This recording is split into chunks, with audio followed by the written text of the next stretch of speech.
இந்த கிறிஸ்துமஸை இன்னும் அழகாக்க காஞ்சிபுரம் SM சில்க்ஸில் 60% வரை சிறப்பு தள்ளுபடி. அருகில் உள்ள ஷோரூமை இப்பவே விசிட் பண்ணுங்க. உச்சத்தை தொட்ட தங்க விலை, மீட்க முடியாத அடகு நகையை விற்பதற்கு இதுவே சரியான நேரம். இனியும் யோசிக்காதீங்க. உங்க தங்க நகைய அதிக விலைக்கு விற்க சிறந்த வழி பிரைம் கோல்ட் ஹப் 9840551787. ஆஹா, no compromise. உங்க சைடுலயும் எங்க சைடுலயும்.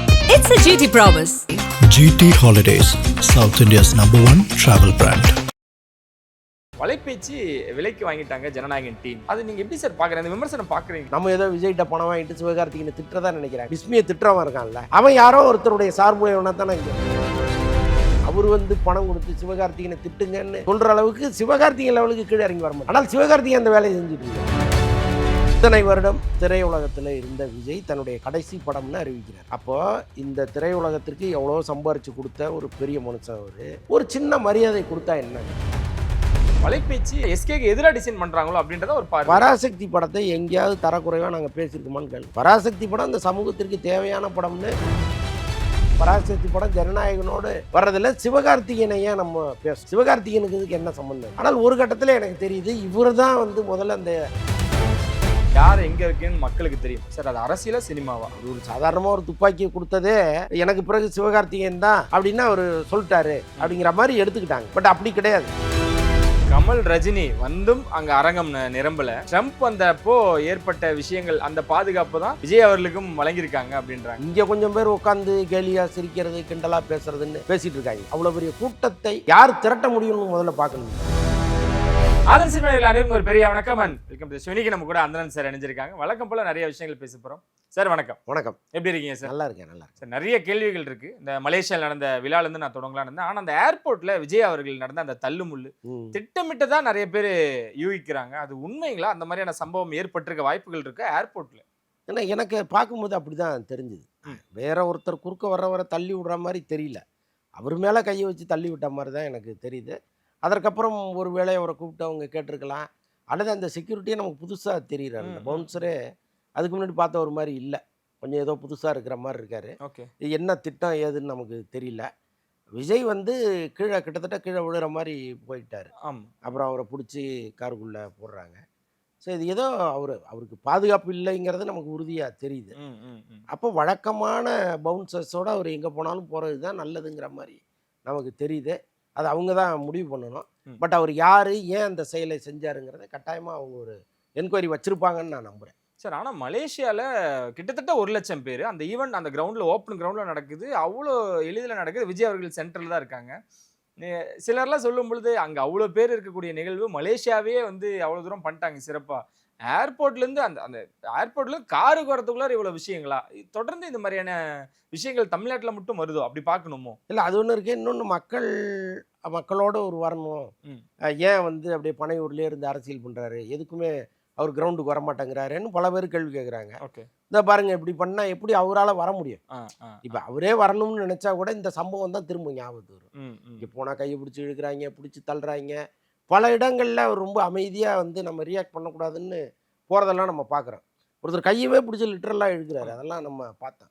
ஸோ அப்படி இருக்கும்போது மக்களோட ஒரு சகஜமாக வரணும்னு அவரே நினச்சா கூட ஒரு மனத்தடையை இவங்க ஏற்படுத்துவாங்க போல இருக்கு. திட்டமிட்டு நடக்குதா அல்லது இயல்பாக நடக்குதான்னு நமக்கு புரியல. மலேசியாவில் உறுதிப்படுத்திட்டாரு சார். ஏன்னா அவர் அறிக்கையாக வந்திருந்தாலுமே கூட, நான் இனி சினிமா இல்லை அப்படின்னு முடிவு பண்ணிட்டேன், எனக்காக தியேட்டர் வாசல் நின்ன உங்களுக்காக உங்கள் வீட்டு வாசலில் நிற்கிறேன் அப்படின்ட்டு இருக்காரு சார். இதுதான் யதார்த்தமா? பேப்பர் வச்சு படிக்கல சார், அது முக்கியம். ஸோ எல்லாரும் சொல்லிட்டு இருக்காங்க பேப்பர் வச்சு படிக்கிறார், பார்க்காமையும் படிக்க தெரியும் அப்படின்றத நிரூபிச்சிட்டாருன்னு தான் சொல்லணும்னு நினைக்கிறேன். ஸோ அந்த விஷயங்களை எப்படி பார்க்குறீங்க? நன்றி சொல்ல வந்தாவில்ல, நன்றி கடனை தீர்த்த வச்சுட்டு போகிறவன் அப்படின்னு சொல்லியிருக்காரு. எப்படி எடுத்துக்க? அதெல்லாம் உண்மையாக இருந்ததுன்னா ரொம்ப சந்தோஷம்தான். ஏன்னா இப்போ பல பேர் மைக் கிடைக்கும் பொழுது நாம் ஏதோ ஒரு ப்ரைஸ் பண்ணி பேசணும்னு நினச்சி பேசுகிறது ஒன்றும், உள்ளபடியே நான் அப்படி இருப்பேன் அப்படின்னா அவர் நிரூபிக்கணும் இல்லையா? இப்போ அவர் கட்சியை சார்ந்தவர்கள், சில முக்கியஸ்தர்களாக இருக்கட்டும் அல்லது ஒரு கடைகோடி தொண்டனாக இருக்கட்டும், அவனுக்கு ஏதாவது ஒன்றுன்னா பதட்டப்படுகிற ஒரு இடத்துல விஜய் இருக்கணும். அதை இனிமேல் அவர் தொடர்ந்து செஞ்சாருன்னு வைங்களேன், கட்டாயமாக இப்படி சொன்னதுக்கு ஒரு அர்த்தம் இருக்கும், செய்வாருன்னு நினைக்கிறேன் நான். இன்னொன்று, தொண்டர்களுக்கு ஒரு நம்பிக்கையை கொடுப்பது தானே ஒரு தலைவனுக்கு அழகு. இவ்வளவு நாள் நீங்கள் திரையுலகத்திலே என் கூட நின்னீங்க, நாளைக்கு நான் அரசியலுக்கு வந்த பிறகு உங்களுக்காக தான் நான் உழைக்க போகிறேங்கிறது தான் அந்த மாதிரி வார்த்தைகள் அலங்காரத்தோடு அவர் சொல்கிறாரு. அது எல்லாமே உண்மையாக இருக்கணும். ஓகே அது நம்ம ஃப்யூச்சர் தானே தெரியும் நமக்கு. சார் நீங்க சினிமா விட்டு கிளம்பிட்டீங்கன்னா அந்த இடத்துக்கு யாரு அப்படின்னு கேட்கும் பொழுது விஜய் சொன்ன பதில் தான் யாரை எடுத்துக்கிறது யாருக்கான ஒரு பதிலா அப்படின்றது தெரியாம இருக்கும். யாரை எங்க வைக்கணும்னு மக்களுக்கு தெரியும். சார் அது அரசியலா சினிமாவா? சினிமாவா இருந்தா யார், அரசியலா இருந்தா யாரு? இல்லை, அரசியல்ல உங்களுக்கு பிறகு உங்களுக்கு உங்க இடத்துல யாருன்னெலாம் யாரும் கேட்க முடியாது. ஏன்னா அவர் தான் இப்போ தான் வந்திருக்கிறாரு. ஸோ அது வந்து அரசியல் கேள்வி இல்லை, சினிமா கேள்வி தான். இப்போ உங்கள் இடத்துல யாரை வச்சு பார்க்கணுங்கிறத அவர் சொல்ல முடியாது. அவர் ஒரு சாதாரணமாக ஒரு துப்பாக்கியை கொடுத்ததே எனக்கு பிறகு சிவகார்த்திகேயன் தான் அப்படின்னா அவர் சொல்லிட்டாரு அப்படிங்கிற மாதிரி எடுத்துக்கிட்டாங்க. பட் அப்படி கிடையாது. அது வந்து ஒரு உழைப்பிலும் வெற்றியிலும் வர்ற விஷயம். ஒரு விஷயத்தை ஒரு பண்ணிட்டாருங்கிறதுக்காகவே அது அவங்களுக்குரியதாக மாறாது. அது அவங்களுடைய உழைப்பு இருக்கணும், அதுக்குள்ளே அவங்களுக்கு தொடர் வெற்றிகள் கிடைக்கணும். அவங்களால பல கோடி ரூபா விநியோகஸ்தர்களுக்கும் திரையரங்கு உரிமையாளர்களுக்கும் வரணும்.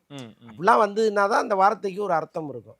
அவர் வந்து அது அவங்கவுங்க முயற்சியில் வர்றதுங்கிற மாதிரி சொல்லிட்டு கடந்து போயிட்டாரு. ஸோ யாரை எங்கே வைக்கணுங்கிறது மக்களுக்கு தெரியும். ஓகே, மலேசியாவில் நடந்த அந்த 1,00,000 பேரும் அந்த 1,00,000 பேரும் வாக்கா மாறத்துக்கு அதிக வாய்ப்புகள் இருக்கு. அங்க இருக்கவங்களாம் ஒவ்வொருத்தருமே விஜய் பத்தி தெரிஞ்சிருக்காங்க, அறிஞ்சிருக்காங்க.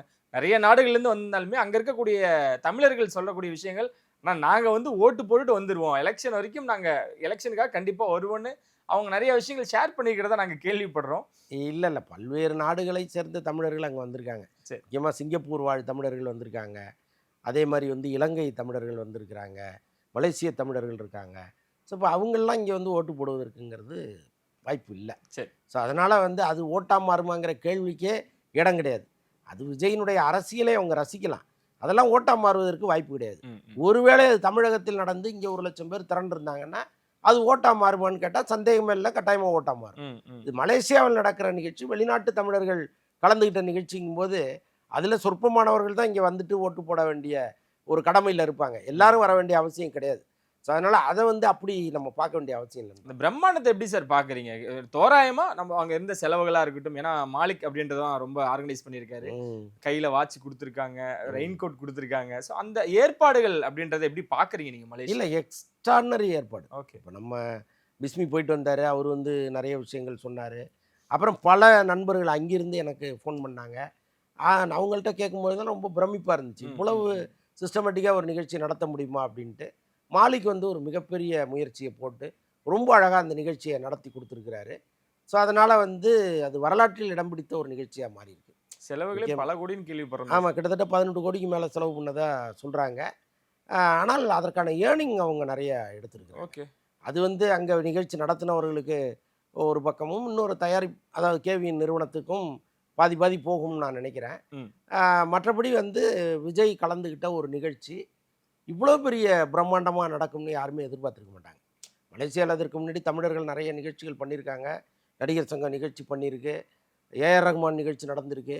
ஸோ அதில் எதற்கும் கிடைக்காத ஒரு பெரும் பெருமையை விஜய் கலந்துக்கிட்ட நிகழ்ச்சியில் அவர் அடைஞ்சிருக்கிறாரு. அந்த ஒரு ஒற்றை முகத்துக்கு திரண்ட அந்த பெரிய கூட்டத்தை பார்த்து மலேசியாவில் பல பேர் வந்து மலேசியன்ஸே வியந்திருப்பாங்க. யாரா அது, யாரோ தமிழ்நாட்டிலேருந்து ஒரு பையன் வந்திருக்கிறாரு, இவ்வளோ பெரிய கூட்டம் அப்படின்ட்டு அவரை பற்றிய விவரங்களை அவங்களே சேகரிக்கலாம் ஆரம்பிச்சிருக்கிறாங்க. அது ஒரு மிகப்பெரிய அட்டென்ஷனை கிரியேட் பண்ணியிருக்காரு. கமல் ரஜினி வந்தும் அங்கே அரங்கம் நிரம்பல. ட்ரம்ப் வந்தப்போ ஏற்பட்ட விஷயங்கள், அந்த பாதுகாப்பு தான் விஜய் அவர்களுக்கும் வழங்கியிருக்காங்க அப்படின்றாங்க. சார் அது உண்மைதானா? உண்மைதான். இப்போ நீங்கள் அந்த ரெக்கார்ட் புக்கில் இந்த நிகழ்ச்சி தானே அதில் இடம் பெற வச்சுருக்காங்க. இதுலேயே டாப்பஸ்ட் நிகழ்ச்சி இதுதான். ஸோ அப்படி இருக்கும்போது நீங்கள் வேறு என்ன சொல்ல முடியும்? அந்த கேலரிலாம் பார்த்தீங்கன்னா பிரமிப்பாக இருக்குது. அவ்வளோ பெரிய கூட்டம், அதெல்லாம் பார்க்கும் பொழுது இங்கே கொஞ்சம் பேர் உட்காந்து கேலியாக சிரிக்கிறது, கிண்டலாக பேசுகிறதுன்னு பேசிகிட்டு இருக்காங்க. நீங்கள் அந்த அந்த அந்த அவ்வளோ பெரிய கூட்டத்தை யார் திரட்ட முடியும்னு முதல்ல பார்க்கணும்ல.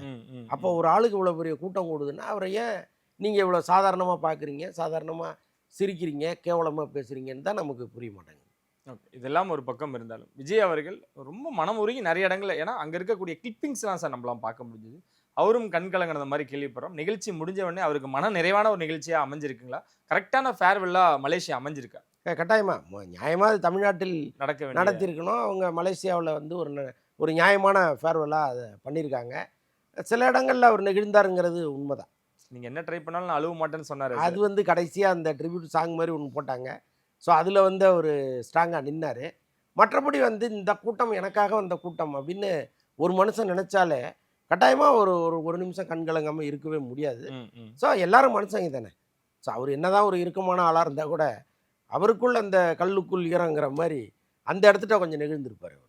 சார் இந்த ஈவெண்ட்ல எங்களுக்கு நிறைய விஷயங்கள் தோணாலுமே கூட வலைபேச்சு மேலேயும் ஒரு விமர்சனம் வச்சிருக்காங்க இந்த டீம் பொறுத்தவரைக்கும். ஏன்னா ஆரம்பத்திலிருந்து பயணிக்கக்கூடிய எனக்கு தெரியும், சிலருக்கு உங்களோட இருக்கக்கூடிய நண்பர்களுக்கும் தெரியும், ஃபாலோவர்ஸுக்கும் தெரியும், எந்த ஒரு ஹீரோ தப்பு பண்ணா தப்பு, சரியா பண்ணா சரி அப்படின்னு சொல்லக்கூடியவங்க தான். ஆனா வலைபேச்சு விலைக்கு வாங்கிட்டாங்க ஜனநாயகன் டீம், விஜய் டீம், தாவேகா அப்படின்னு பார்க்கும் பொழுது அது நீங்க எப்படி சார் பாக்குறீங்க? அந்த விமர்சனம் பாக்குறீங்களா, பார்த்தீங்களா?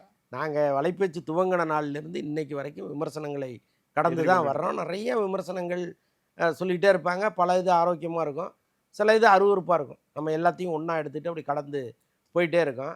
நமக்கு எந்த சார்பு நிலையும் இல்லைங்கிறது வந்து வலைபேச்சு தொடர்ந்து பார்க்குறவங்களுக்கு தெரியும். அந்த முதல் எபிசோட்லேருந்து இன்னைக்கு வரைக்கும் பார்க்குறவங்களாம் இருக்காங்க. எவ்வளோ பெரிய புயல் அடித்தாலும் அவங்க எங்களை விட்டு கொடுத்ததே கிடையாது. அவங்களுக்கு தெரியும் நம்ம நியாயமான ஆட்கள் தாங்கிறது அவங்களுக்கு தெரியும். ஆனால் இந்த முறை பிஸ்மி வந்து மலேசியா போயிட்டு வந்த பிறகு, அந்த நிகழ்ச்சியில் கலந்து கொண்ட பிறகு பல பேருடைய விமர்சனம் இன்னும் ரொம்ப கேவலமாக மாறி இருக்கு.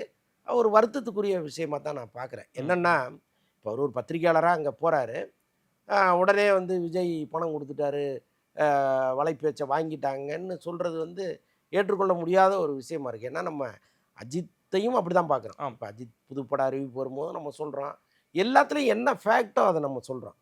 அப்போ அஜித்தை புகழ்ந்து பேசும்போது அஜித்திட்ட பணம் வாங்கிட்டியான்னு கேட்பாங்க, விஜயை புகழ்ந்து பேசும்போது விஜய்கிட்ட பணம் வாங்கிட்டியாம்பாங்க, ரஜினியை புகழ்ந்தா ரஜினிகிட்ட பணம் வாங்கிட்டியாம்பாங்க. அப்போ இந்த சந்தேக பார்வை இவங்க எல்லார் மேலேயும் வைக்கிறாங்க. நானும் சேனலில் இருக்கிற பல பிரபலங்களுடைய வீடியோக்கள்லாம் பார்க்குறேன். எல்லாருக்குமே இந்த வருத்தம் இருக்குது. எங்களை அசிங்கமாக திட்டுறாங்க, கேவலமாக பேசுகிறாங்கங்கிற வருத்தத்தை எல்லாருமே பதிவு பண்ணிகிட்டே இருக்காங்க. அப்போ அந்த மனநோய் பிடித்த கூட்டம்னு ஒன்று இங்கே இருக்குது. அதுக்கெல்லாம் நம்ம பதில் சொல்ல வேண்டிய அவசியம் இல்லை. ஆனால் பிஸ்மி அங்கே கலந்துக்கிட்டதை வந்து ஒரு விமர்சனமாக வைக்கிறவங்க முன்னால் பிஸ்மியே வந்து ஒரு விளக்கம் ஒன்று கொடுத்துருக்கிறாரு. அதில் அவர் என்ன சொல்கிறாரு, நான் இந்த தேர்தலில் விஜய்க்கு ஆதரவாக இருக்கணும்னு முடிவு எடுத்துட்டேங்கிறாரு. ஓப்பனாகவே சொல்லிட்டார். நான் வந்து தாவேகாவை ஆதரிப்பதற்கு என்ன காரணம்ங்கிறதையும் அவர் சொல்கிறார். ஒரு பக்கம் வந்து இந்த தேர்தலில் யாரெல்லாம் அகற்றப்பட வேண்டியவர்களோ அப்போ அவர்களுக்கு எதிரானவராக விஜய் இருக்கார். அப்போ நான் விஜய் பக்கத்தில் இருக்கும்பொழுது ஏதோ என்னாலான ஒரு உதவி விஜய்க்கு செஞ்ச மாதிரி ஆகும், அவர்கள் அகற்றப்பட வேண்டும், அதுதான் என்னுடைய நோக்கம்னு சிலரை அவர் சொல்கிறாரு. நீங்கள் கூட்டி கழித்து பார்த்தீங்கன்னா அவர்கள் அகற்றப்பட வேண்டியவர்கள் தான். ஏன்னா அவருடைய போலி முகம் என்னங்கிறது இன்றைக்கி மக்களுக்கு தெரிஞ்சு போச்சு. ஒன்றும் இல்லை, கடந்த 6 மாதத்து வீடியோவை நீங்கள் தொடர்ந்து எடுத்து போட்டிங்கன்னா 6 மாதத்துக்கு முன்னாடி ஒன்று பேசியிருப்பார், நடுவில் ஒன்று பேசியிருப்பார், இன்றைக்கி ஒன்று பேசியிருப்பார், நாளைக்கு ஒன்று பேச போகிறார். அப்போ எந்த ஸ்டடினஸும் இல்லாத ஒரு தலைவராக ஒருத்தர் இருக்கார். அவரை பிடிக்காமலே இவர் ஒரு முடிவு எடுக்கிறாரு. கடந்த தேர்தலில் இப்போ நம்ம சொன்னோம் இல்லையா, இதே தலைவருக்கு ஆதரவாக தான் அவர் நின்னார். ஓகே, அன்னைக்கு என்ன சொன்னாங்க, அவர்கிட்ட பணம் வாங்கிட்டேன்னு கேட்டாங்க, இன்னைக்கு இவர்கிட்ட பணம் வாங்கிட்டேன்னு கேட்குறாங்க. அப்போ இந்த கேள்விகள் மாறிட்டே இருக்கும். ஆனால் அவர் எடுக்கிற முடிவு அவருக்கு சரியாக இருக்கிற பட்சத்தில் அது செய்கிறார். அவ்வளோதான். அதை விமர்சிக்கிறதுக்கு இங்கே யாருக்கும் தகுதி இல்லைன்னு தான் நான் நினைக்கிறேன். ஏன்னா எல்லாருமே ஒரு சார்புடையவர்களாக இங்கே இருக்காங்க. இப்போ பிஸ்மியை திட்டுறவன் இருக்கான்ல, அவன் யாரோ ஒருத்தருடைய சார்புடையவனாக தானே இங்கே இருக்காங்க. அப்போ அவன் அவங்கள்ட்ட பணம் வாங்கிட்டாங்கன்னு சொல்ல முடியுமா நம்ம? இப்போ யாரோ ஒருத்தருக்கு யாருக்கோ ஆதரவாக இருந்தால் அவர் பணம் வாங்கிட்டு தான் அந்த ஆதரவு தெரிவிக்கிறாருன்னு எப்படி சொல்ல முடியும்? எந்த நம்பிக்கையில் எப்படி சொல்கிறாங்கன்னு தெரியல. கருத்தின் அடிப்படையில் ஒருத்தர் ஒருவருக்கு உதவி செய்யும் பொழுது அல்லது அவர் பக்கத்தில் இருக்கும்போது பணம் வாங்கிட்டாருன்னு சொல்வது ரொம்ப ஈஸியாக இங்கே தொடர்ந்து சொல்லிகிட்டே இருக்காங்க.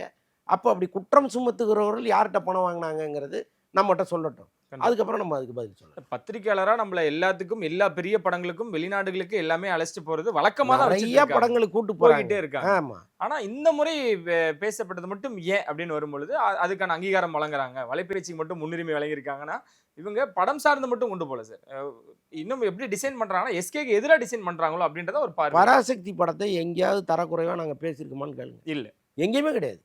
பராசக்தி படம் அந்த சமூகத்திற்கு தேவையான படம்னு நானும் சொல்லிட்டு இருக்கேன், பிஸ்மியும் சொல்லிட்டு இருக்கேன். ஒரு இன்டர்வியூ விடாம சொல்லிட்டு இருக்கோம். இவன் பக்கத்துல பண்ண அந்த விஷயத்த அது ஒரு எனக்கு தெரிஞ்ச வரைக்கும் சார் படத்தை பத்தி அதிகமா பேசிருக்கீங்க, ஒரு ஈவெண்ட்டுக்கு போனதை பத்தி அதிகமா பேசுனது நான் ஒரு காணொலியில பார்த்தேன். நினைச்சா நாங்க போயிருக்க வேணாமே, ஏன் போறோம்? அப்படி ஒரு ஈவெண்ட்டு தேவை, அதை வந்து நம்ம மக்கள்கிட்ட கொண்டு போகணுங்கிறதுக்காக தான் நாங்க போறோம். போயிட்டு அதை வந்து மறுநாள் உட்காந்து அவ்வளவு அழகா பேசுறோம், இதெல்லாம் போய் பாருங்க எல்லாரும் அப்படின்னு சொல்றோம். ஏன்னா அந்த கருத்தும் அந்த அந்த படத்தின் கருத்து இங்கே வேணும்னு நாங்கள் நினைக்கிறோம். சார் இதெல்லாம் பார்க்கும் பொழுது சிவகார்த்திகேயனோட ஒரு எதிர்ப்பா டிசைன் பண்றாங்களோ சார், கட்டமைக்கிறாங்களோ? அதாவது ரொம்ப வேடிக்கையாக இருக்குது இப்படிலாம் வந்து ஒரேடியாக பழி சுமத்துவது. ஆக்சுவலாக என்னென்னா, இப்போ ஏன் இந்த முறை நம்ம சிவகார்த்திகேயனை எதிர்க்கோம், இதற்கு முன்னாடி சில விஷயங்களில் நம்ம சிவகார்த்திகேயன் குறித்து பேசியிருக்கோம். அப்போ கூட வந்து அவர் பேரை உச்சரிக்காமல் ஒரு சம்பவத்தை நாங்கள் சொன்னோம். இப்படி ஒன்று நடந்திருக்கு, ஒரு இசையமைப்பாளருக்கு இப்படி ஒரு பிரச்சனைன்னு நம்ம சொன்னோம்.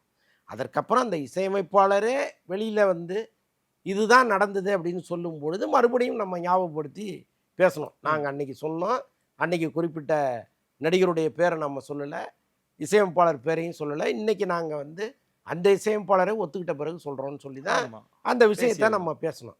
மற்றபடி வந்து அவருடைய படங்கள் இப்போ அமரன் வந்துச்சு, ஊருக்கு முன்னாடி முதல்ல பாராட்டினது நாங்கள் தான் இல்லையா? அப்போ அவர் மீது வன்மம் இருந்தால் நாங்கள் ஏன் அமரன் அப்படி கொண்டாட போகிறோம் இல்லையா? அப்போ அவர் மீதான தனிப்பட்ட கருத்துக்கள் நமக்கு கொஞ்சம் இருக்குது. அதை யாராவது கேள்வி கேட்கும்போது நம்ம சொல்கிறோம். கேள்வி கேட்கலன்னா அவர் குறித்து என்ன பாராட்டணுமோ அதை பாராட்டிட்டு கடந்து போகிறோம். இந்த விஷயத்தில் நமக்கு என்ன கோபம் அப்படின்னா, இந்த இடத்துல சிவகார்த்திகேயன் வராமல் வேற யாராவது வந்திருந்தா கூட இந்த கோபத்தை கட்டாயமாக காமிச்சிருக்கும். அதுக்கு என்ன காரணம் அப்படின்னா, இத்தனை வருடம் திரையுலகத்தில் இருந்த விஜய் தன்னுடைய கடைசி படம்னு அறிவிக்கிறார். அப்போது இந்த திரையுலகத்திற்கு எவ்வளோ சம்பாரித்து கொடுத்த ஒரு பெரிய மனுஷன் அவர், இன்றைக்கி ஒரு அரசியல் கட்சி தலைவராக மாறி இருக்காரு. இவ்வளோ பெரிய கூட்டம் அவர் பின்னால் நிற்கிது. ஒரு சின்ன மரியாதை கொடுத்தா என்ன, அந்த படம் தனியாக வந்துட்டு போட்டுமே நினச்சா என்னங்கிறது தான் நம்முடைய கேள்வி. அந்த படத்தோடு மோதணும்னு சிவகார்த்திகேயன் நினைத்ததாக வந்த தகவலின் அடிப்படையில் தான் நாம் அதை பேசுகிறோம். ஓகே, நானே பல யூடியூப்பில் உட்காந்து பேசியிருக்கேன். இந்த படம் பராசக்தி படம் ஜனநாயகனோடு வர்றதில் சிவகார்த்திகேயனை ஏன் நம்ம பேசணும், சிவகார்த்திகேயனுக்கு இதுக்கு என்ன சம்மந்தம் இருக்குது, ஒரு நிறுவனம் எடுக்கிற முடிவை அவர் எப்படி தலையிட முடியும்னு நானே பேசியிருக்கேன். பல பேர் தேடி பார்த்தா தெரியும். ஆனால் ஒரு கட்டத்தில் எனக்கு தெரியுது இவர் தான் வந்து முதல்ல அதை இனிஷியேட் பண்ணுறாரு அப்படின்னு. அதற்கப்புறம் தான் நாமளும் வந்து என்ன அப்படி பண்ணுறாருன்னு பேச வேண்டியதாக இருக்குது. எதுக்கு சொல்கிறேன்னா, இப்போ ஒன்றும் இல்லை, சிவாஜிக்கும் ஜெயலலிதா அம்மாவுக்கும் ஆகவே ஆகாது.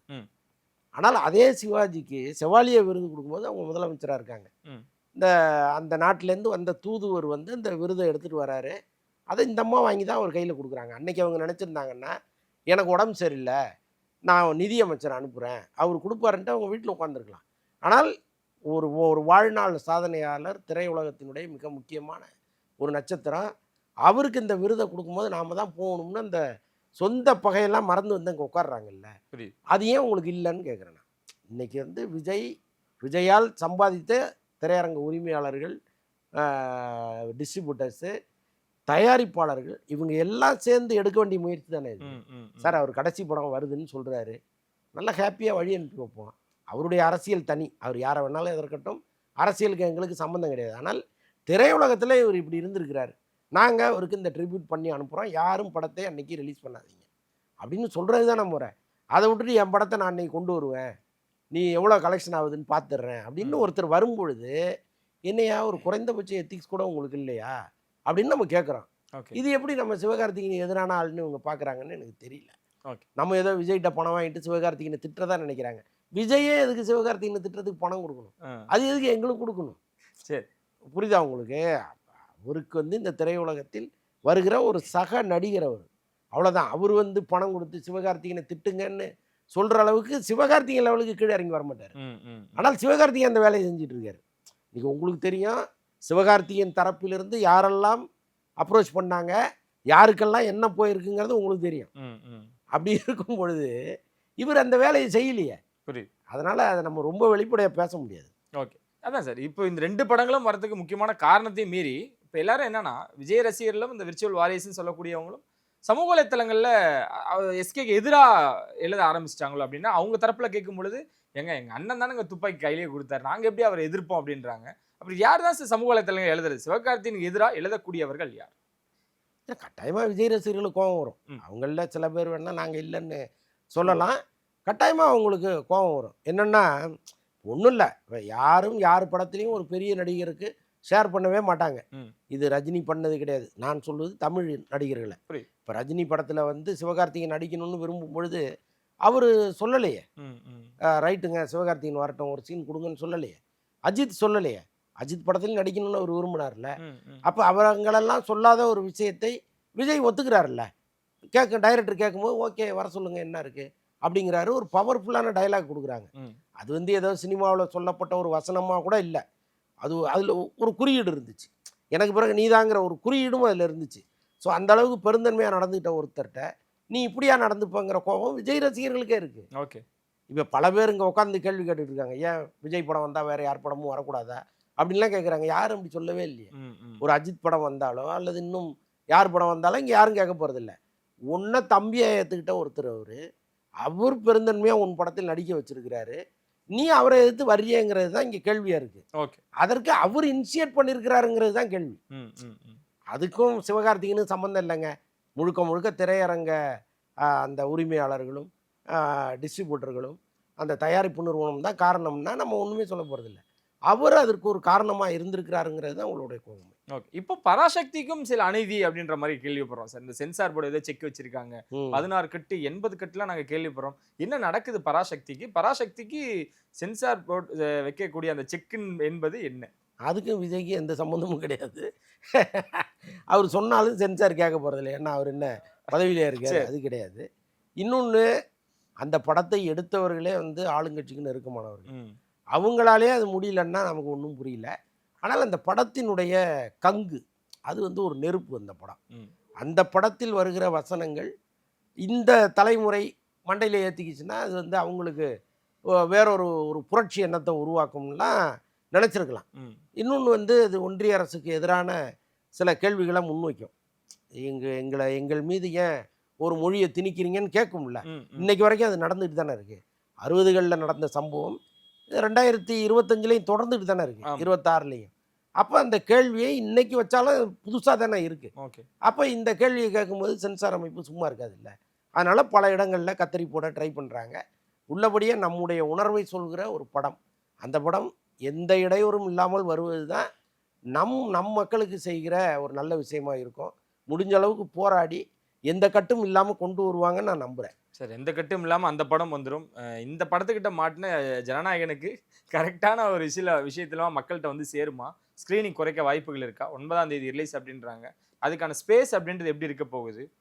இல்லை, ஆரம்பத்தில் வந்து முதல் நாள் ஃபுல்லாக எல்லா தியேட்டர்லையும் போட்டுருவாங்க. ஓகே. 2வது நாள்லேருந்து தான் இந்த ஸ்க்ரீன் ஷேரிங் வருது. அது ஈக்குவலாக ஷேர் பண்ணுறாங்க. இப்போ ஈக்குவலாக இப்போ இந்த கதை தான். இப்போ பொங்கலுக்கு தீபாவளிக்கெல்லாம் எங்கள் படம் வந்தால் நீங்கள் ஒத்துக்க மாட்டீங்களா? ஏன் எப்போ பார்த்தாலும் வந்து பெரிய படங்களே இறக்குறீங்க அப்படின்னு சின்ன பட தயாரிப்பாளர்கள் பல பேர் கேள்வி கேட்டுருந்தாங்க. ஒரு ஃபெஸ்டிவலில் வந்து பெரிய படங்கள் எதுவுமே இல்லை, சின்ன படங்களே இறக்குனாங்க, ஆளே போகல. அப்போது பொங்கல் தீபாவளி சமயங்களில் சின்ன படங்கள் வந்தால் ஃபுல்லாகுங்கிறதே அந்த வந்து யாரும் ஏற்றுக்கல. படம் எங்களுக்கு பிடிச்ச படமாக இருந்தால் தான் நான் உள்ளே வருவேன், பிடிக்காத படத்தை நான் எதுக்கு பார்க்கணும்னா அவன் வீட்டிலே உட்காந்துட்டான். அந்த கதி பராசக்திக்கு வந்துடக்கூடாது. நீங்கள் வேணால் ஈக்குவலாக தியேட்டரை பிரித்து கொடுத்துடலாம். ஆனால் வர்ற ரசிகன் முழுக்க விஜய் ரசிகனாக இருந்தான்னு வைங்க, தியேட்டருக்கு வர்றவன் அவன் வந்து எப்படி அந்த பக்கம் போவான்? ஓகே. அல்லது போகிறவங்கள மறிச்சிட்டு தான் நிற்பான். அது ஒரு பிரச்சனை இருக்குது. ஸோ அதனால் நான் என்ன சொல்கிறேன், ரெண்டுமே தனித்தனியாக வந்திருந்தா அதற்கான மரியாதை கட்டாயமாக கிடைச்சிருக்கும். நீங்கள் நான் மோதி அதை வந்து காலி பண்ணிவிடுவேன், ஒரு பூனை வந்து ஒரு யானையை மிதித்து கீழே தள்ளிடுவேன்னு நினச்சி வரும்பொழுது அதற்கான பலனை பூனை அனுபவிச்சு தானே. வினோத் அதனால தான் சொன்னார் சார், கொஞ்சம் படம் அப்படியே இருக்குன்னு அடிக்கலான்னு உள்ளே வந்துடாதீங்க, சந்தில் வந்து அடிச்சிடலான்னு பார்க்காதீங்க. கோபத்தின் வெளிப்பாடா கட்டாயமாக இருக்கும் இல்லைங்க அவருக்கே. இப்போ நான் சொல்கிறேன், இவ்வளவு நாள் திரையுலகத்தில் ஒரு பெரிய சாதனையை படைத்த ஒருத்தர், நம்பர் 1 இருக்கிற ஒருத்தர், கொஞ்சம் வழி விட்டு அவருடைய அந்த ட்ரிபியூட்டை நீங்களும் வந்து பிடிக்குதோ பிடிக்கலையோ கொஞ்சம் கடந்து நின்று பாருங்களேன் அப்படின்னு தானே நம்ம கேட்குறோம். அந்த எண்ணம் அவருக்கு வரும்ல, ஒரு படத்தின் இயக்குனராக அவருக்கு வரும்ல. ஏன் அவ்வளோ வீம்பு உங்களுக்குன்னு ஒரு கேள்வி வரும்ல. ஸோ அதனுடைய விளைவு தான் சொல்கிறாரு, நீ அவ்வளோ அண்டர் எஸ்டிமேட் பண்ணாத, நீ வந்து பாருன்னு அவர் சொல்கிறாரு. ஓகே. அஜித் அவர்கள் கேரளாவில் ஒரு விஷுவல் ஒன்று பார்த்துருப்பீங்க சார், கை வச்சு பேசுகிறதா இருக்கட்டும், அந்த க்ரௌடை ஹேண்டில் பண்ணுற விதமாக இருக்கட்டும், இன்னும் எப்படி சார் அதை எடுத்துக்கலாம்? ஏகே அவர்கள் போகக்கூடிய இடமெல்லாம் எப்படி இருக்குன்னு நினைக்கிறேன். முடிந்தவரை வந்து அவர் இந்த ரசிகர் கூட்டத்தை ஒழுங்குபடுத்தணும்னு நினைக்கிறாரு. அது அவர் கையில் இல்லை. அவங்க ரசிகர்கள் எப்போவுமே அப்படி தான் இருப்பான். அந்த அந்த அன்பு தானே வந்து இன்னைக்கு அவர் அங்கே கொண்டு போய் வச்சிருக்கு. அதனால் நான் என்ன சொல்கிறேன், நீங்கள் அவன் விசில் அடிக்கிறான், கத்துறான், தலைன்னு கத்துறான், எல்லாமே நீங்கள் வந்து கண்டும் காணாமலும் கடந்து போகிறது தான் சரி. நீங்கள் அவனை வந்து இப்படி இருக்கணும்னு நீங்கள் நினச்சிங்கன்னா அந்த நிமிஷம் அப்படி இருப்பான். அவன் போய் எப்போவுமே அப்படி இருப்பான்னு சொல்ல முடியாது. அதனால் அவர் ஆசைப்படுறாரு. பட் அவருக்கு என்னென்னா, நம் ரசிகர்கள் இப்படிலாம் இருக்கக்கூடாது, அவன்லாம் கொஞ்சம் வந்து அப்கிரேட் ஆகணும், ஒரு சினிமாவை பார்த்துட்டு தாண்டி போகணும். இப்போ மேல்நாட்டிலலாம் இருக்காங்க, ஒரு பெரிய ஹீரோ பக்கத்தில் வந்தால் கூட இப்படி விழுந்தடிச்சு அப்படி நக்கீலாம் பார்க்க மாட்டாங்க. ஸோ அப்படியும் இங்கே இருக்கணும்னு அவர் நினைக்கிறாரு. ஆனால் அது இங்கே சாத்தியம் கிடையாதுங்கிறது அவர் எப்போ புரிஞ்சுப்பாருன்னு தெரியல. படத்தோட அப்டேட்டும் கேட்டுட்டு இருக்காங்க சார். என்னதான் என்ன நிலையில இருக்கு அஜித் அவர்களோட பிப்ரவரியில் ஷூட்டிங் போகிறதா சொல்கிறாங்க. ம். கட்டாயமாக ஜனவரி எண்டில் ஒரு அறிவிப்பு வரும்னு நினைக்கிறேன். ஓகே. அதுதான் இப்போ அவருக்கு படம் தயாரிப்பாளர் கிடைக்கல, இப்போ ஃபைனான்ஸ் பண்ணுறதுக்கு தான் ஆளுங்க வராங்க. படத்தில் இன்வெஸ்ட் பண்ணுவாங்க, படத்தை எடுத்துட்டு அந்த இன்வெஸ்ட்மெண்ட்டுக்கு ஏற்ற மாதிரி சில ஏரியாக்களை அவங்க வாங்கிப்பாங்க, ஓகே. மற்றதை வந்து அஜித் பொறுப்பில் கொடுத்துருவாங்க. ஸோ அப்படி தான் பேசியிருக்காங்க. ம். ஸோ அதனால் வந்து கட்டாயமாக ஜனவரி எண்டில் ஒரு அறிவிப்பு, பிப்ரவரிலேயும் ஷூட்டிங். ஓகே. இதோட நான் முடிச்சுன்னு நினைக்கிறேன் சார். இது பர்சனலாக நம்ம என்றைக்குமே பேச மாட்டோம். இருந்தாலும் இந்த மலேசியா ஈவெண்ட்டுக்கு அப்புறம் அப்பா வந்துட்டாங்க, அம்மா வந்துட்டாங்க, மனைவி எங்க, மகன் எங்க அப்படின்னு கேட்கக்கூடியவங்களுக்கு உங்களோட பதில். இல்லை, அது கேட்க வேண்டிய அவசியமே இல்லைங்கிறேன் நான். அது எதுக்கு எல்லாரையுமே அப்படி கேட்குறோம்? இப்போ எடப்பாடி வராரு, இபிஎஸ் ஒரு மீட்டிங் வராரு, ஏன் சார் உங்கள் மனைவியை கூப்பிட்டு வரலன்னு யாராவது கேட்குறோமா? இல்லை. அதே மாதிரி எல்லாரையும் எடுத்துக்கங்க, எல்லாரையும் இந்த கேள்வியை முன்வைக்கலாம். அப்புறம் ஏன் விஜயை மட்டும் தனியாக கேட்குறது? அது மட்டும் இல்லை, விஜய் வந்து கேரவானுக்குள்ளே திரிஷாவை கூப்பிட்டு போயிருந்தார், அந்த கரூர் சம்பவத்தப்போ உள்ள திரிஷா இருந்தாங்கன்னு ஒரு பக்கம் பேசுகிறாங்க. இப்போ மலேசியாவுக்கே திரிஷாவை கூப்பிட்டு போனாருன்னு பேசிகிட்டு இருக்காங்க. ஓகே. அப்போ எந்த எத்திக்ஸும் கிடையாது. மனசில் என்ன நினைக்கிறோமோ அதை வந்து வாந்தி எடுத்துடணுங்கிறது தான் ஒரே நோக்கமாக இவங்களுக்கு இருக்குது. இந்த மாதிரி நபர்களுக்காக ஏன் விஜய் வந்து ப்ரூவ் பண்ணணும்? அவசியமே இல்லை. நீ பேசுறியா, பேசிட்டு போ. என்னைக்காவது ஒரு நாள் என்ன உண்மைங்கிறது எல்லாருக்கும் தெரியதான் போகுது. ஸோ அன்றைக்கி தெரிஞ்சுக்கிட்டோன்னு அவர் வெயிட் பண்ணுறாரு. இப்போவும் நான் என்ன சொல்கிறேன், அவருடைய மனைவி அவங்க வீட்டில் இல்லைன்னு இவங்கெல்லாம் சொன்னாங்கன்னா போய் பார்க்க சொல்லுங்கள். வீட்டில் தான் இருக்காங்க, நீலாங்கரை வீட்டில் தான் அவங்க இருக்காங்க. இது இவங்களுக்கு ப்ரூவ் பண்ணிகிட்டே இருக்கணும் வாழ்நாள் முழுக்கன்னா எவனும் வாழவே முடியாது. 10 பேர் இருக்கான்னா 10 பேரும் 10 விதமான கருத்து வச்சுருப்பாங்க. நீங்கள் ஒவ்வொருத்தனுக்காக ப்ரூவ் பண்ணிட்டு இருக்கவே முடியாது. அப்போ 10 பேரும் பேசுகிற நான் என் வாழ்க்கையை வாழறேன்னு ஒருத்தன் வாழ்கிறான் பாருங்க, அவன் தான் கிரேட் இந்த நாட்டில். சிறப்பு. ரொம்ப நன்றி சார். வழக்கம் போல நிறைய விஷயங்களோட பகிர்ந்துக்கிட்டதுக்கு. யுனைட்ஸில் அவனை சந்தி முறை உங்களை எடுப்பிறாங்க முரளி. நன்றி.